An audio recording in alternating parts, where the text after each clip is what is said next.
Newsource. Jackson County remembers a deputy killed in the line of duty. President Biden signs the infrastructure bill. We'll explain what that means for Northeast Georgia. And we'll break down how much your Thanksgiving meal will cost this year.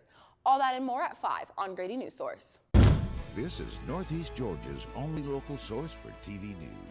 From the Grady College at the University of Georgia, this is Grady Newsource. Good evening, I'm Samantha Spinacci and welcome to Grady Newsource. Police and sheriff departments from across Georgia gathered in Jackson County to mourn the loss of a fallen deputy.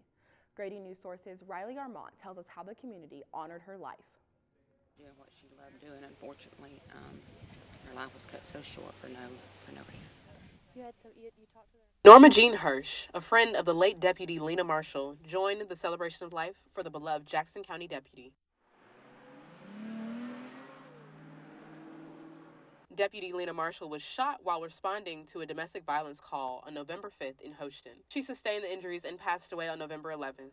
A candlelight vigil was also held yesterday in honor of Deputy Marshall. Beautiful, and I just walked up and told her, thank you for your service, because I live in Jackson County. The memorial service started at 12 noon, and Sheriff Janice Mangum led the procession to Free Chapel Church in Braselton. She was joined by members of the community and many sheriff departments from the Atlanta Police Department all the way to Dade County, Florida. Respect and the brotherhood of that unit makes me proud of my sheriff, Janice Magnuson, Sheriff Judge Smith, and Winder. Just proud to be part of Georgia. Jackson County resident Deborah Hoffman says that this kind of incident should open people's eyes on the reality of local law enforcement. I hope that people realize when these people that serve us come and try to help us, that they would be more understanding, more loving, and more caring. Deputy Marshall's legacy will live on through the lives she touched through her service. For Grady Newsource, I'm Riley Armont. Today, President Joe Biden signed a $1 trillion bipartisan infrastructure bill into law. Grady Newsource reporter Allison Casso joins us from the Smart Board to tell us how this will affect Northeast Georgia residents. Hi, Allison. What are the most important aspects of this bill that people should be aware of? Hi, Samantha. This bill is tackling long overdue infrastructure problems throughout the U.S. It will improve accessibility to clean water, ensure high-speed internet for all Americans. It will also repair bridges and roads with climate change in mind, improve public transportation, upgrade airports, and work towards a zero-emission future.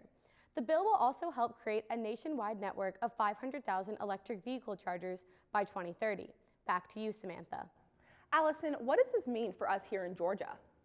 Big ticket items in Georgia will be improving the roads, public transportation, and high-speed internet coverage. Georgia expects to receive $8.9 billion for federal aid highway programs and $225 million for bridge replacements. Georgia also expects to receive $1.4 billion over the next 5 years to improve transportation options. Samantha, Georgia also expects to receive $100 million to improve broadband internet coverage across the state. Currently, 6% of Georgians live in areas without access to the internet, and 15% of households do not have an internet subscription. Oglethorpe County and Madison County lack significant access to broadband with 46 and 31% without service, respectively. This deal is also expected to provide 800,000 new jobs nationwide in the next decade and is largely funded by higher taxes on corporations. Back to you, Samantha. Thank you, Allison. The Georgia State House and Senate redistricting bills are on their way to the governor's desk. On Friday, the Georgia State Senate passed the House resolution with a 32-21 yay vote. That followed the House voting 99-79 in favor of it on Wednesday. Today, the Senate redistricting bill was approved by the House after going through the Senate last week. Redistricting happens every 10 years based on data from the U.S. Census. This updates districts with current populations since Georgia has grown by almost 1 million people since 2010. Redistricting for Georgia congressional seats could be passed through later this week. The city of Crawford is considering adding a new development that could connect 39 miles of Northeast Georgia together. Grady Newsource reporter Nikki Schatz tells us about the proposed addition. Crawford, Georgia is considering adding on to the planned 39-mile Firefly Trail. Extending 39 miles throughout Northeast Georgia, this trail is part of a bigger plan to make commuting from town to town more accessible. This trail starts in Athens, Georgia, and extends to Union Point. Currently, there is a 7-mile connection under construction between the established trails in Athens and Winterville. Crawford Mayor C.V. O'Neill says that there are problems with the pathway of the proposed trail because it would run through the Jordan Air building. To try to follow the old rail bed, but there's some problems in Crawford where, the old rail bed actually goes right through the middle of Jordan Air building. So, you can't exactly follow the rail bed. So, and then you have to see how the property owners feel about it being on their property at the same time. A few of those property owners say that although the trail may have good intentions, those intentions do not always play out the way they were intended. I love trails and walking and everything else, but I don't think it's an absolute necessary for a trail that costs millions of dollars to go through my front yard as a recreation piece. While the Crawford Trail is still in the planning stage, people can still enjoy parts of the trail in Athens, Winterville, and Union Point. Reporting for Grady Newsource, I'm Nikki Schatz. Would you ever get a haircut in the dark? Grady Newsource reporter Michelle Ortiz tells us why people were lined up till sunset to have their haircuts this weekend at Pride's Fest. Out a little bit. Yes, I love that. All right, and turn around for me. Joe Thomas Wilson, a hairstylist for over 10 years, was one of the many vendors at this weekend's Pride Fest, a festival hosted by Athens Pride, aiming to create a safe space for people of all ages. The My Heart Salon owner Joe wanted to find a way to give back to the community, so they set up their booth and offered donation-based haircuts where the proceeds would go to Mutual Aid Athens, a community support organization. Anthony Chu was one of the many people who entered Joe's booth for a haircut and says he was excited to support Joe. And coming up next week where I'm going to a wedding, and it feels great to look great, but also support an LGBT plus business and organization.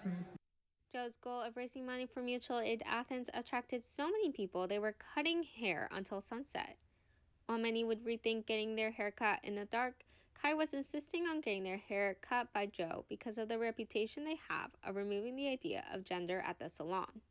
I don't necessarily trust people to know how I want my hair as far as a person of color and as a person who is gender non-conforming, so coming to folks like this is just really encouraging. Gathering attention as they cut hair in the open, Joe was able to raise $300 from these haircuts. Reporting for Grady Newsource, I'm Michelle Ortiz. Deadly drug overdoses reached an all-time high in 2020. Grady Newsource reporter Kayla Robertson has more on how the opioid epidemic is impacting Northeast Georgia. The CDC recorded the highest number of deadly overdoses in a 12-month time frame in 2020, with over 93,000 people dying from a drug overdose. Close to 70,000 of those deaths are attributed to inappropriate use of an opioid, and 66 of those people were Northeast Georgia residents. The Athens Addiction Recovery Center has seen an increase in people seeking help with opioid addiction over the last year. 50-50, if not more, were to opiates and fentanyl. Addiction to opioids begins when someone is prescribed one for pain management. Dr. Tony Miles, a public health professor at the University of Georgia, says that oftentimes people are unable to afford the prescription drugs, so they seek out heroin or unprescribed fentanyl to manage their pain. So illegal heroin, which is the street opioid version, yes, is cheaper, but it's harder to get. There's more risk, and it won't be as clean as the prescription stuff. So that's kind of how people get roped into that. Access to quality medical care and treatment also plays a large role in fueling the epidemic. Not having many doctors available, not having access to inpatient medical care, and having not many resources to pay for, the higher costs, all contribute to that problem. If you or someone you know is struggling with substance abuse, visit the Substance Abuse and Mental Health Administration website at samhsa.gov to find treatment centers near you. This is Kayla Robertson, Grady Newsource. Coming up next, we show you how much your Thanksgiving meal will cost this year.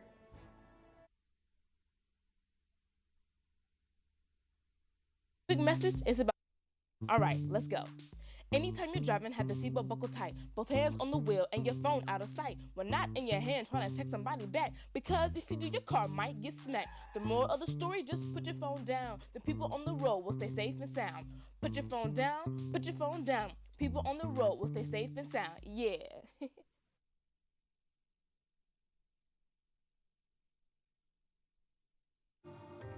You're home before sunrise.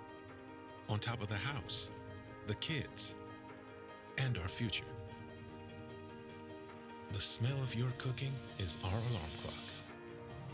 My Shiro's day is never done. So let's start saving a little more now so we can feel prepared for retirement.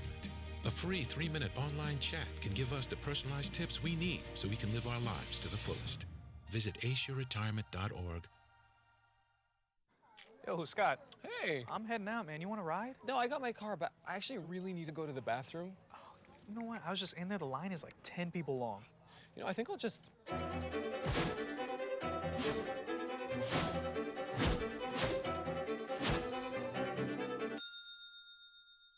Dude, are you okay? You wouldn't believe what I was just thinking. I am definitely buzzed. Yeah. I think I will take this, and I will take that ride home. Smart man. Did you see how that dog was looking at me? Every day, millions of people are connecting. and even though we're overcoming obstacles, watching each other's backs, And banding together. we should still make an effort We should still make an effort. to get to know each other. On a deeper level. Father. Cosplayer, Mentor. actor. It's time we take a step forward It's time we take a step forward come together, and discover how accepting our differences can make us stronger. Due to rising inflation, the price of your Thanksgiving dinner is predicted to rise by 5% this year. Grady Newsource's Ballard Ackway did some shopping to see just how much you'll be spending. The Department of Labor has reported an inflation rate of 10.5% this year on meat, poultry, fish, and eggs. I decided to hit the grocery store to see how this inflation will affect the price of Thanksgiving dinner. Place your item in the bagging area. I'm here outside the Kroger on Alps Road in Athens, Georgia to find out just how much it's going to cost for a 10-person Thanksgiving dinner this holiday season. Let's find out.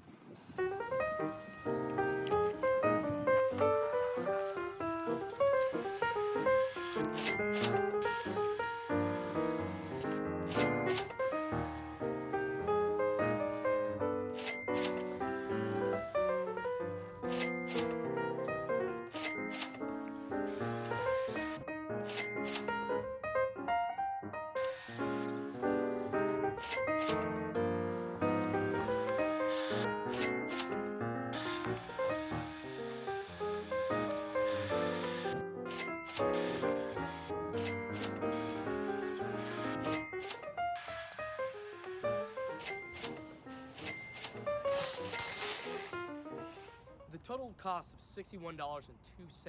The price for a Thanksgiving meal for a family of 10 increased by $14 from last year. For Grady Newsource, I'm Ballard Ackway. Cleaning out last season's wardrobe to make room for your winter coats? Well, you may want to think again before tossing your summer clothing in the trash.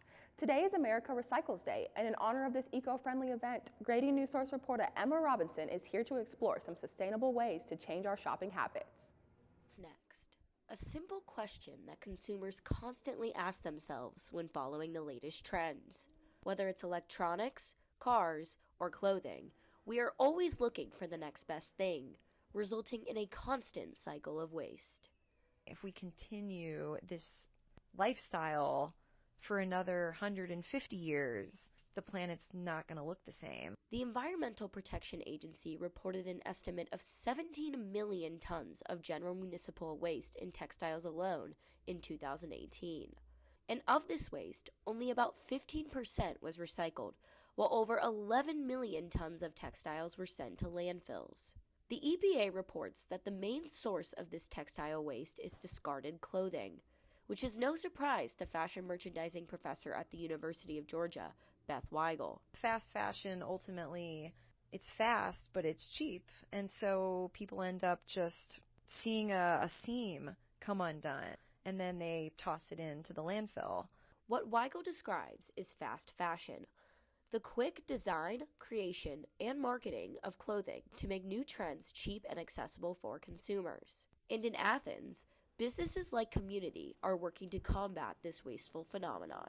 A lot of people are focused on what's cute right now. Is this going to serve me right now?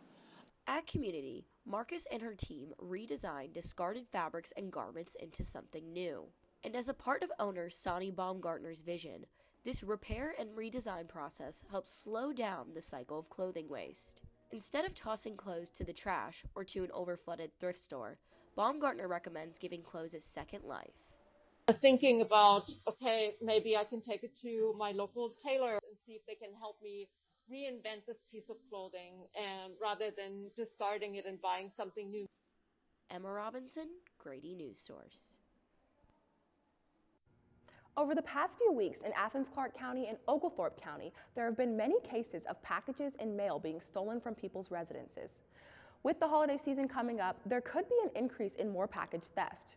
Grady Newsource reporter Wyman Bailey shows what you can do to prevent your packages from being stolen.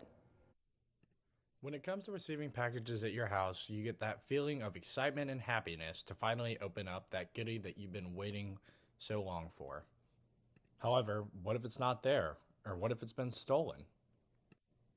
This has been the case over the past few weeks in counties such as Athens-Clarke County and Oglethorpe. Porch Pirates have been going to residents' houses when they're not home and either steal their mail or their packages. Most people have called the police to report the problem, but in most cases, all police can do is do a drive-by and collect a report from them. The Oglethorpe County Police, however, have offered several tips in which people can prevent this problem from occurring. Some of these tips include having package delivered at work, signing for a package, to have a package placed in a locker, and to have a delivery option. Another preventative action that has been proposed in the Georgia Representatives is Bill 954. The penalty under Georgia House Bill 954 considers mail theft a felony, and anyone convicted of it could be imprisoned not less than 1 year in jail, nor more than 5 years in jail. Athens resident Justin Wilson explains what it's like to have a package stolen from his house. It really sucks because when I moved here, I thought it was going to be a really nice area, upcoming area, and then, we have people coming and stealing our mail daily and taking stuff from us that we bought with our hard-earned money as college students. With these preventions and tips in place, hopefully your future packages will arrive safely to you. Wyman Bailey, Grady Newsource. During high school, I hung with the wrong crowd and I never graduated. I helped Santiago in many different ways, like all fathers do, because he always wanted to go to college. I felt a little embarrassed to come back to school, but eventually, once I came here, I knew that it's for a bigger goal. He was very dedicated, hardworking. He connected with his teachers, he connected with other students. That was one of the key reasons why he was able to keep forging ahead. It was amazing to see him graduate. This was one thing that meant so much to him, and of course, it meant so much to us too. With the help of my father and having my son, that was all the motivation that I needed. That support is everything. Find free adult education classes near you at finishyourdiploma.org. Last week, Brandon met a girl on a dating app. One day after work, he finally found the courage to ask her out. No answer.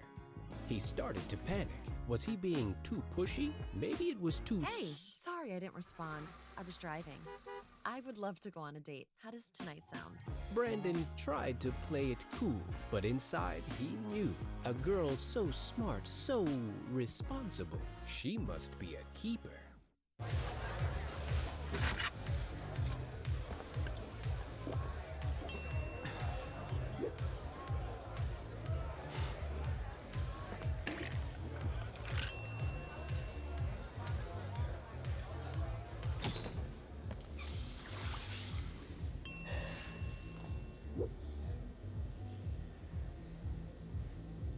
If you need to do something to feel okay to drive, you're not okay to drive.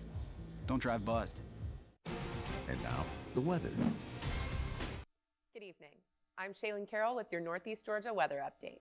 A dry cold front is still pushing through the area, so we'll continue to have cool, dry air throughout the evening with clear skies and a low of 38 degrees.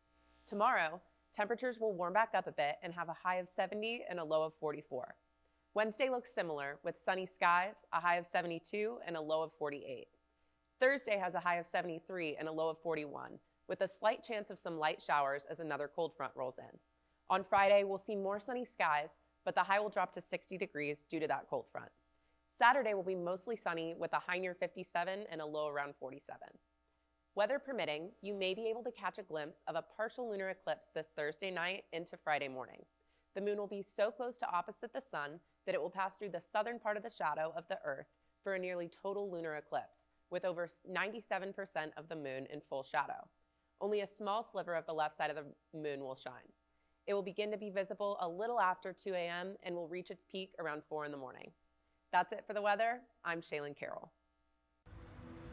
When I was 10, my mom got deported. We had a difficult time, and I feel that's why I didn't get to finish school. Jessica has been through a lot in her life from early childhood. My husband is really supportive in a way that he pushed me to go back to school. She came in looking to complete her diploma. She had a family she had to take care of. Anytime she needed help, we provided her help. She realized that we were here for her. She wants to have a career so her kids could look up to her. My graduation, it was something I will never forget. I couldn't explain the emotion I was feeling because people like you and me sometimes may have doubts in ourselves, but I feel that everything's possible. Jessica's future is brighter than ever. Find free adult education classes near you at finishyourdiploma.org. I think I finally found.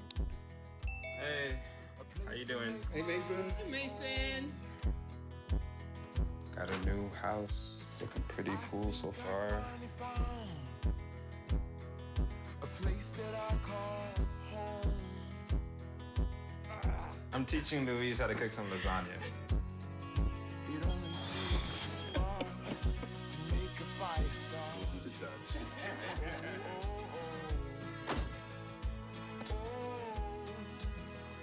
Thank you. Study, please.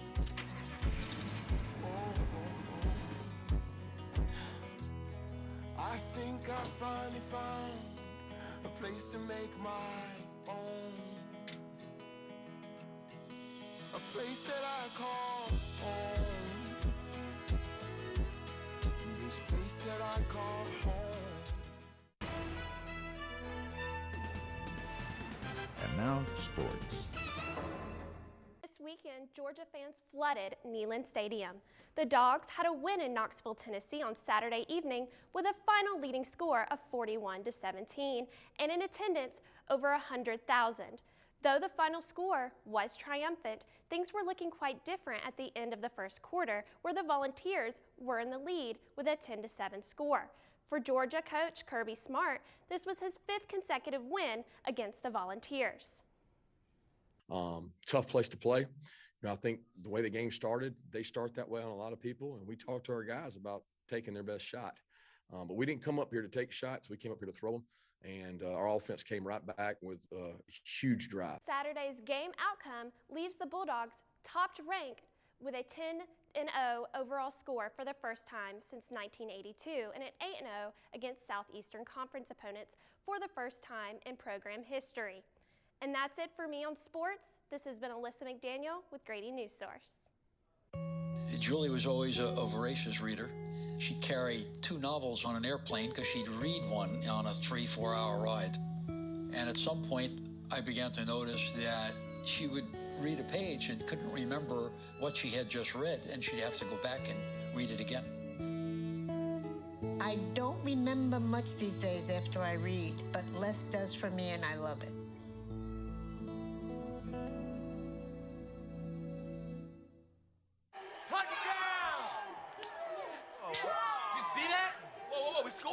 Score going to the playoffs. I can't believe I missed that. Every time I'm buzzed, I spend too much time on my phone. What? I should take your phone away. No. I'll call for a ride. Hey, why does my face look like that? I'm playing with these new face filters. Okay, you know what? Yep, that's mine. But I need that back. No. Kevin! You know, a lot of people say when you're going somewhere, you don't want to look back. But I beg to differ. For her to see her father celebrate his graduation, it's the best feeling in the world. I can't lie and say it was easy. But sometimes you just have to stop everything and take it in. I looked at everything in a different light. And I realized it started with me going back and getting my high school diploma. My Shiro doesn't always wear a cape, but she always has time for a hug, a smile, for going the extra mile. My Shiro stretches every dollar, puts in long hours, puts others first. But now it's your time, Mom. When you're ready to retire, we want you to be able to enjoy it. It's time to start saving now. A free 3-minute online chat can give you the personalized tips you need to start boosting your retirement savings today. Visit aceyourretirement.org. An Oconee County family is prepping for the holiday season by crafting with a twist. Grady Newsource reporter Sam Perez has a story on how they're using nutcrackers to represent differing opinions surrounding COVID-19. Tiny toilet paper, mini Clorox wipes, and small picket signs decorate wooden nutcrackers at the Sievers family home in Watkinsville. They're arguing. A junior in high school, Madeline Sievers has always been artistic. Now, with the help of her parents, she's putting her creative skills to use for the second year in a row. 2020 nutcrackers. Last December, Madeline and her mom, Mary Elizabeth, began to unpack their Christmas decorations when they realized they didn't have one in their collection to represent 2020. $50. Mary Elizabeth said she found some expensive versions on Etsy and showed her daughter. And Maddie looked at them and she said, I could make that. Just like that, Nutcrackers by Madeline was born. She worked with her parents to craft 2 different styles of nutcrackers saddled with masks and tissues. Before they knew it, they had sold 60 nutcrackers and shipped them out all over the world. While Madeline and her mom dream up the ideas together, her dad helps make it happen. Steve works on perfecting the little details with direction from his wife and daughter. These things are hard. Like, for example, this plastic card right here. For 2021, they have 2 different nutcrackers to represent people who are for and against the vaccine. For Maddie, the project is more than just being creative and selling products. It's about finding unity in such a divisive time. I think it's nice to have something that you don't feel like you have to fight with people over that still addresses the topic, because I think it's really important, but when you're dealing with nutcrackers, it's not necessarily important. Mary Elizabeth is a healthcare worker, so she says the issue hits close to home. I work as a hospice nurse, so I've seen the heavier side of all of this, but in some small way. And we don't mean to make light of it, but we do want to do something to lighten the subject if that's possible. For Steve, he says they serve as an important marker of all that these past 2 years have held. Just the memory of these 2 years and how COVID has marked them. For Grady Newsource, I'm Sam Perez. I'm Samantha Spinacci. Thank you for watching Grady Newsource. Have a great night.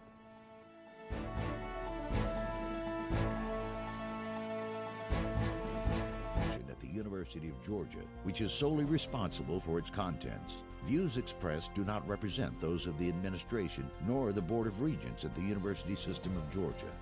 When I was in foster care, I never knew when I would have to move, so I always had my suitcase ready to go. Then one day, I was adopted. My new parents opened their hearts and home to me. My parents cook my favorite breakfast for me every morning. My parents take me on trips I never thought I would go on. They gave me a home and an even better reason to use that suitcase. My parents aren't perfect, but they're perfect for me. What do you think you're doing, Kevin? Was just gonna drive home. There are several warning signs present that you shouldn't be driving. Like hearing voices? Like your text-to-emoji ratio? Oh man, the selfies. Selfie nailed it. We all have warning signs that let us know that we're probably not okay to drive. Mine is pretending to be your subconscious. Craig, come on man, let's put a ride home. How prepared is your family if a tornado shows up at your doorstep, or a flood, or a hurricane? You can't just turn away a natural disaster. That's why it's important to go to ready.gov/plan now. It has the tools and tips you need to make an emergency plan with your family. So if disaster comes knocking, let's go. You'll be ready to help keep your family safe. It's just a pizza. Yes. Make a plan today. Regardless of where you are on your path to retirement, you can still take charge of your financial future today. Visit aceyourretirement.org and answer a few questions from Avo, your friendly digital retirement coach, for free tips, resources, and advice customized for your situation to help you feel confident and prepared for retirement. Retirement looks different for everyone. Make sure you're prepared for your financial future at aceyourretirement.org.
I'm the senior production manager today. The production manager, he got us live on air. They're all volunteers, by the way. Our team is all volunteers. They're credit, they don't get paid. Yeah, they did a good job. Yes.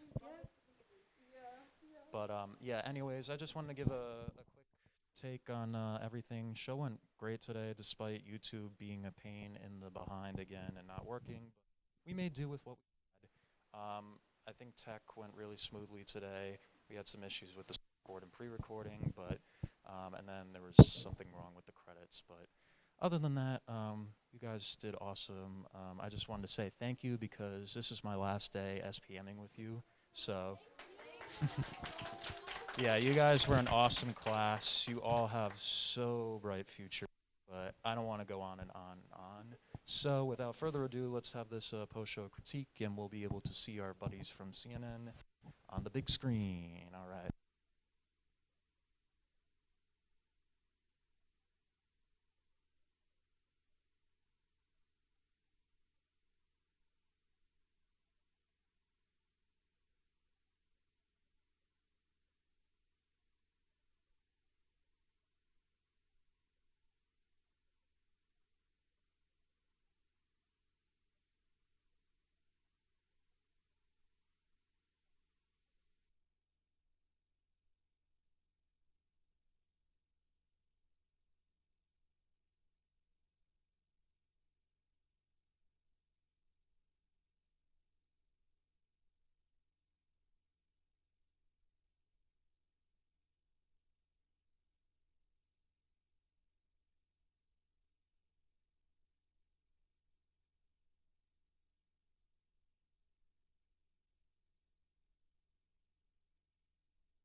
a few minutes? Quick things.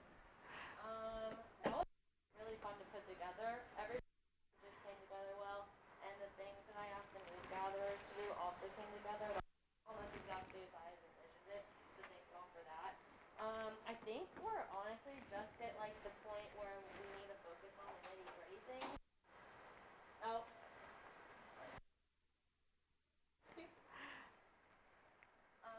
Yeah, like I said, the nitty-gritty things I think is like what we're kind of at this point, which is really exciting. Audio levels. Luckily we had Sailor in there who's like the audio whiz, but just watch your package through one more time if you have to transfer it a few minutes late to make sure that they're all around the same level. That would be great.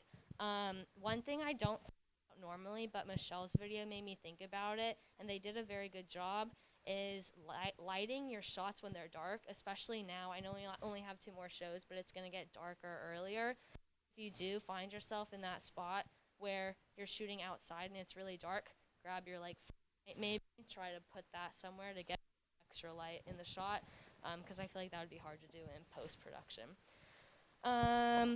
If you're ever stuck with B-roll, Emma and Kayla have really good B-roll. Kayla's especially with the little pill stuff today. That was just a really creative way to take stuff that you have at home and like making it engaging and tying it into the story. And then last thing is just getting people on camera. I know it's hard. Like I've got a Zoom call tomorrow and I wanted it to be in person, but just try your hardest. And then try to use the Newsource when exporting, because a few times it looked like things cut off, but it could have been the feed I was looking at. But yeah, good job. Thanks for cooperating with me. I appreciate it. I'm going to give it to Lexi, digital producer, who's still working. Along. Well, this was my favorite role so far. It's amazing. I had a lot of fun being able to do a lot of different things, so that's great. You guys were all really great with communicating with me. If I had any suggestion, it would just be send your script every time so I can look over that. But other than that, it was great. It was a great show as well.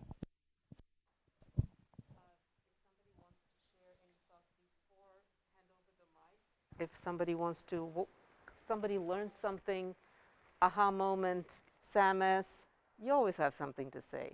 A beautiful anchor, come on. Before you say anything, I forget something really important. I have a mic. I have my own mic. I'm special. So guys, usually what students do during their at the end of their last newscast is do a blooper reel. So you're on it. All right, I just wanted to remind you, yeah, have fun with it, and I can't wait to see it. Okay, so over to you. Anchoring was so fun. I'm so excited I got to do it because the reason why I always fell in love with journalism was to be an anchor. I used to love it. So I'm happy I got to do that today. But I think really if you guys, for the last few anchors that we have, practicing is key. Me and Megan went over my lead so many times, so I knew everything and I felt very comfortable reading everything. So I don't think that I, stumbled over anything. So practicing is your best friend when you're an anchor. But other than that, it was a great show, and everyone's packages looked so good. I was watching them, and I was, so amazed by everything that we've done this semester, and I can't believe we only have 2 shows left. It's kind of emotional. I kind of want to cry that we're almost done with the semester, and then I'm graduating. That's weird. So, yes, that's all I have to say. I'm really excited about it. I think it's coming together. I have to check my messages. I didn't have time, but I think Lauren Swenson, I invited her today. I thought, even though she's not in journalism, how cool it would be for you to just kind of hear from her. Yeah. Because you saw her portfolio. I slacked all the portfolios to give you different ideas, and you saw what a talent she is as an MMJ. And she went into that. That's so interesting because you guys have a whole life to discover, and options that you have too much of a good thing. When you have too many options, it's really hard to find your way. And me, I had very few options. I didn't even think that I could be an anchor or a reporter. It just kind of the job sort of found me, and I discovered that I absolutely love it and that I can do it. So it was, I think, in a way easier for me. It took a lot of hard work, and but it was easier because I didn't have to pick among so many choices. So if you have someone like her also talking to you, I think it's interesting to get a variety of students. Like I have it like a sandwich. The variety of students are like in between. The filling of the sandwich, and then you local newsletter, producer, and at the end you have a vice president CNN. So, and then you have all these different people who are going to join us, and it's all going to be on Zoom, but COVID. And so I'll try to give you some breaks because I know I get tired of Zooming. Exposed to as many things. And so bring your questions, and I'll put a list of the people so that you can read their bios and think of questions. If you what do you use that opportunity to ask them, critiquing you, giving you some words of wisdom, and but the most important thing is for you to take advantage of the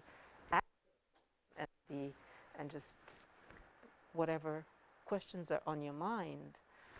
That'll be an opportunity you don't want to miss. So that's why I'll put their names and their bios, and yeah, I'm excited about that. And yeah, sad. You've come such a long way, and I'm so proud of you. One thing about Monday, last thought, Monday, I have to go to a faculty meeting, and I'm the only one who's teaching on Monday the 22nd. So they scheduled this faculty meeting for 1 hour at 11:30 to 12:30. I have to attend. So you guys will have to bear with me on Monday the 22nd, that time frame. I might ask Davis, you're good at sports, if you could copy edit the sports, check the facts. That'll be, I think, Tyler is doing. You're doing, yeah. Right.